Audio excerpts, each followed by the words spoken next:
नमस्कार विद्यार्थी मित्रांनो, सर्वांना गुड आफ्टरनून. पोलीस भरतीसाठी महाराष्ट्रातील नंबर 1 ठरलेले यूट्यूब चॅनल टिक्कर मराठीवर मी उमेश सर तुमच्या सर्वांचे मनपूर्वक स्वागत करतो. चला, आलेत का सर्व? आले आपले 2 कामं करायचे. पटापट लिंक शेअर करायची, लाईक करायचे. चला, 100 डेज चॅलेंज आपलं चालू आहे. त्यामधलं आजचं लेक्चर आहे 47 नंबरचं लेक्चर आहे. आतापर्यंत 48 नंबरचे. आतापर्यंत ज्यांनी 47 लेक्चर बघितलं नसेल, बघून घ्या, नक्कीच फायदा होणार आहे. चला, करायची सुरुवात. लिंक शेअर केली, पटकन लिंक शेअर करून घ्या. तोपर्यंत बघा, टिक्कर मराठीचा रिझल्ट आतापर्यंत 260 प्लस रिझल्ट आहे. पहिल्याच वर्षी पहिल्याच धड्यात 260 प्लस रिझल्ट. बघा, हे सर्वांचे फोटो आहेत. तुमचा फोटो इथं पाहिजे असेल तर शेवटपर्यंत टिक्कर सोबत राहायचंय, विजय नक्कीच होणार. कळलं? चला, 100 डेज चॅलेंज आपलं चालू आहे. त्यामध्ये तुम्हाला काय करायचंय, फक्त दररोज लिंक शेअर करायची, लाईक करायचंय. 100 डेज चॅलेंज मध्ये आपल्याला 5 लाख सबस्क्रायबर करायचे. कळलं? चला, लिंक शेअर केली असेल, लाईक केलं असेल, सुरुवात करूया. बघा, शेवटपर्यंत बघायचे प्रश्न आजचे सुद्धा एकदम खतरनाक आहेत. जबरदस्त प्रश्न आहे. ज्याची कन्सेप्ट क्लिअर त्याला प्रश्न सोडवता येईल. ज्याची कन्सेप्ट क्लिअर नाही त्याची कन्सेप्ट क्लिअर इथं होऊन जाईल. फक्त व्यवस्थित लक्ष द्यायचे, काय सांगतो काय नाही ते. कळलं? नाहीतर मग सर हे कुठून आलं ते कुठून आलं नंतर विचारत बसणार. त्यामुळे सांगतोय, व्यवस्थित लक्ष द्यायचे. प्रत्येक गोष्टीचं मी एक्सप्लेन करणार. शेवटपर्यंत नक्की बघायचं, नक्की फायदा होणार. चला, जास्त वेळ न घालवता सुरुवात करूया.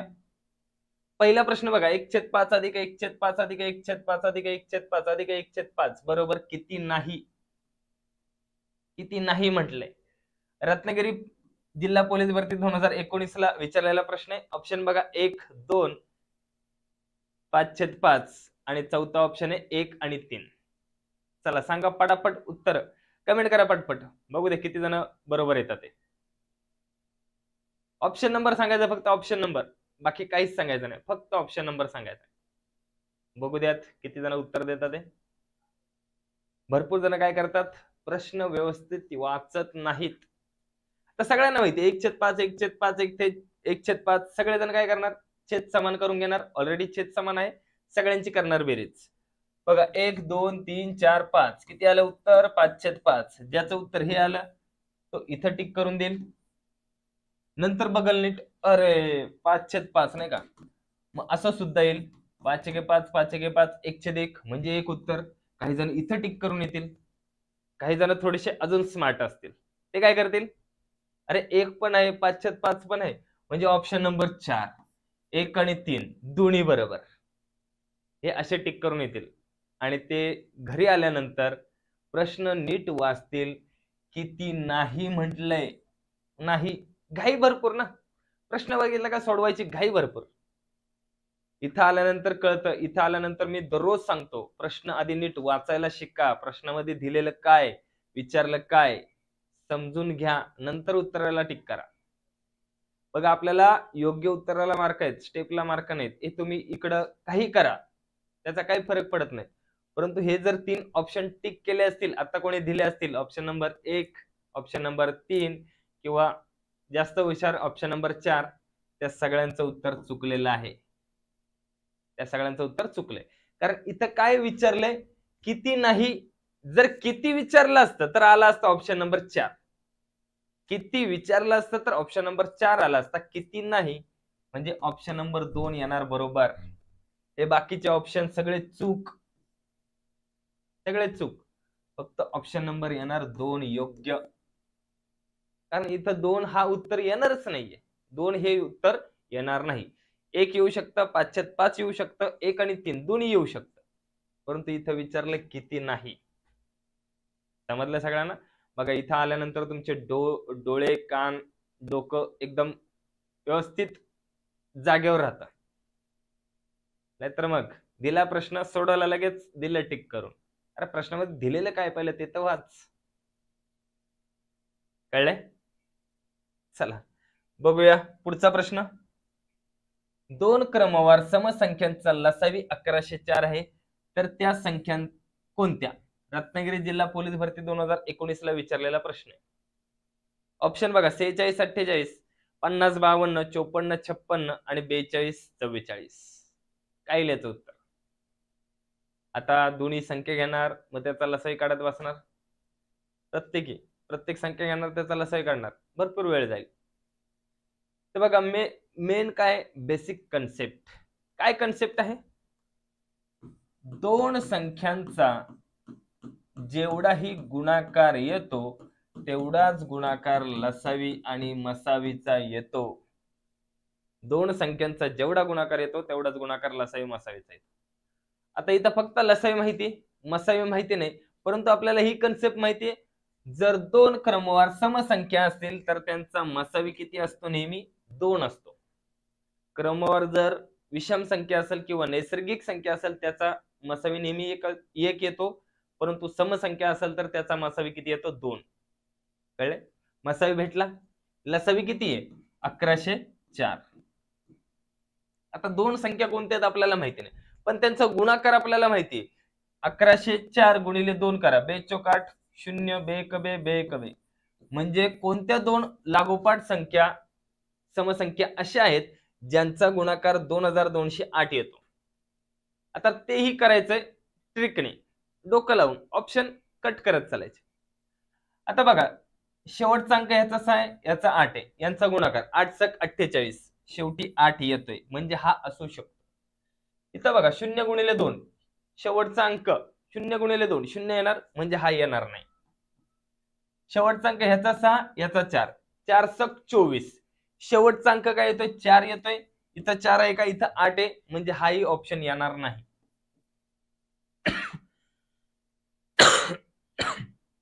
पुढे बघा, याचा 42 आणि 44, शेवटचा अंक 2 आहे, 4 आहे, 4 दुने 8, हा येऊ शकतो. आता ह्या दोघांपैकी कोणता येऊ शकतो. आता जर तुम्हाला एवढं कळलं तर फक्त गुणाकार करून बघायचा आहे. कोणाचा गुणाकार येतोय, 2208. बघा 46 आणि 48 यांचा गुणाकार करून बघा, 48 गुणिले 46. आता गुणाकारही कसा करायचा आहे, सोप्या पद्धतीने शेवटच्या दोन अंकांचा गुणाकार 8 सक 48, 8 लिहिला, 4 लिहिले हातचे. आता काय करा, तिरकस गुणाकार आणि त्यांची बेरीज. तिरकस 6 चोक 24, 8 चोक 32, या सगळ्यांची बेरीज करा. 4 आणि 4 8 आणि 2 10, 1 हातचा, 3 2 5 आणि 1 6, किती आला, 0, 6 लिहिले हातचे. आता पहिल्या दोन अंकांचा गुणाकार करा, 4 चोक 16, 16 आणि 4 20 आणि 2 22, किती आलाय, 2208. ऑप्शन नंबर 1 बरोबर.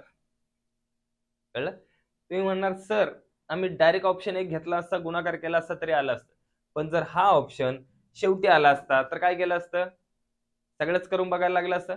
पण ह्या जर मेथडने गेलं, ह्या कन्सेप्टने गेलं तर उत्तर येईल सोडवता. कळलं का? सगळ्यात महत्वाचं, दोन संख्यांचा गुणाकार बरोबर लसावी गुणिले मसावी. इथं फक्त लसावी दिलाय, मसावी काय येणार, दोन क्रमवार कोणतेही समसंख्या घ्या, कोणतेही दोनच क्रमवार, त्यांचा मसावी नेहमी 2च येणार.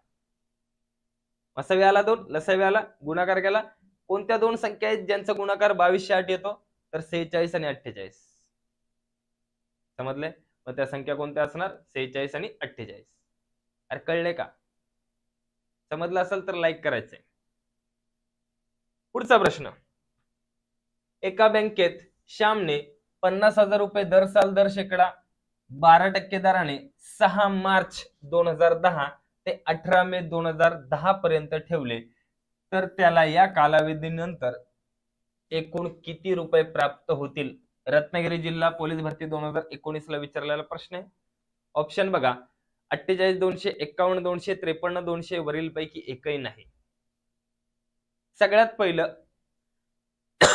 तुम्हाला हे समजलं पाहिजे का तो एकूण रक्कम भरणार आहे, म्हणजे इथं रास काढायची असेल तर मुद्दल दिलेले व्याज काढायचे. व्याज कोणतं काढणार, किती दिवसाचं काढायचं, किती महिन्याचं काढायचं, 6 मार्च पासून 18 मे पर्यंत. आता हे किती दिवस होतात, दिवस आपल्याला मोजावे लागणार, दुसरा काय ह्याला पर्याय नाही. बघा मार्च मध्ये एकूण दिवस किती, 31, त्यातले 6 मार्च नंतरचे दिवस, 31 मधून 6 गेले, मार्च मध्ये किती दिवस असणार, 25. एप्रिलचे पूर्ण दिवस 30. मेचे किती, मे पर्यंत 18 मे, 18 मे यांची करा बेरीज, किती आले बेरीज, 73. म्हणजे 73 दिवसांचं आपल्याला काढायचंय सरळ व्याज. आता दिवस भेटले आपल्याला, दर पण आहे, मुद्दल पण आहे, काढा मग. मुद्दल आहे 50,000 गुणिले दर आहे 12%, दिवस आहे 73, म्हणून घेणार खाली 365, बाकी आहे सेम तसंच. वर्ष असेल छेदस्थानी 1 नाहीच घेत, कुणीच घेत नाही, कारण काय घेऊन छेदस्थानी 1 फायदा होत नाही. महिने असेल तर छेदस्थानी 12 घ्यायचं, दिवस असतील तर छेदस्थानी 365 घ्यायचं, भाग द्यायचा फक्त, बाकी काय नाही. बघा 2 शून्य गेले, 2 शून्य गेले, 5 ने भाग दिला, 5 7 35, 5 त्रिक 15, 5 1 5, 1 2 0, 1 2 0. बघा 73 ला 73 गेले, राहिले काय 100 गुणिले 12, किती आले 1200 रुपये. 1200 रुपये त्याला काय भरायला लागेल, व्याज भरायला लागेल. तो फक्त व्याजच भरेल का, एकूण रक्कम किती भरणार, पहिले 50,000 जे घेतलेले कर्ज ते, आणि त्यानंतर तो 1200 रुपये भरून टाकल, म्हणजेच एकूण तो 51,200 रुपये भरेल. एकूण किती रक्कम भरेल, 51,200. Option number 2. समजलंय सगळ्यांना. काय केले, सगळ्यात पहिले आपण दिवस काढले, किती दिवसाचं त्यांनी व्याज भरले, मग दिवस भेटल्यानंतर जेवढे दिवस असतील त्याला भागिले 365 लिहायचे, म्हणजे 365 पैकी 73. कारण 365 का घेतो आपण, कारण इथं जो दर आहे तो कसा आहे, दर साल दर शेकडा, म्हणजे 100 ला, परंतु ते पूर्ण वर्षाचं. आता दिवस किती आहेत, 365 आहेत का, 365 दिवसापैकी 73, म्हणून इथं भागिले काय घेतो 365. कारण जर दर ज्याप्रमाणे आहे त्याचप्रमाणे आपल्याला दिवसांची संख्या घ्यायची. वर्षांची असेल म्हणून आपण भागिले घेत नाही, महिन्यांची असेल म्हणून भागिले 12 घेतो, कारण आपल्याला दर कसा दिलाय, वर्षाचा दिलाय. त्या महिन्यापैकी तेवढे महिने, त्या दिवसापैकी तेवढ्या दिवसाचा. दर कोणता आहे, पूर्ण वर्षाचा 365 दिवसाचा, पण त्याच्यापैकी 73 दिवसच व्याज भरणार आहे. कळलं, म्हणून खाली घेतो छेदस्थानी आपण 365. कन्सेप्ट क्लिअर झाली असेल. इथं दिवस असेल तर 365 का घेतात, आणि महिने असेल तर 12 का घेतात, कारण दर हा नेहमी दर साल पूर्ण वर्षासाठी दिलेला असतो, म्हणून ते छेदस्थानी तेवढे घ्यावेच लागणार. कळलं आता, कन्सेप्ट क्लिअर. कन्सेप्ट क्लिअर झाली असेल तर ठोको लाईक फास्ट मध्ये, आणि लिंक शेअर करायची. भरपूर कमी विद्यार्थी येतात, भरपूर कमी. विद्यार्थी संख्या वाढली पाहिजे. महाराष्ट्रातील पोलीस भरती करणाऱ्या प्रत्येक विद्यार्थ्यांपर्यंत आपली लिंक गेली पाहिजे. आणि बघा, माझी शिकवण्याची पद्धत सगळ्यांना माहितीचे, सांगायची काय गरज नाहीये, एकदम सोपी सरळ, सगळ्यांना समजेल अशी, कारण काय शेवटी अनुभव आहे. कळलं, समजलं सगळ्यांना. किती आले, 51,200. पुढचा प्रश्न बघा, जर एक काम 6 मजूर 20 दिवसात पूर्ण करतात तर तेच काम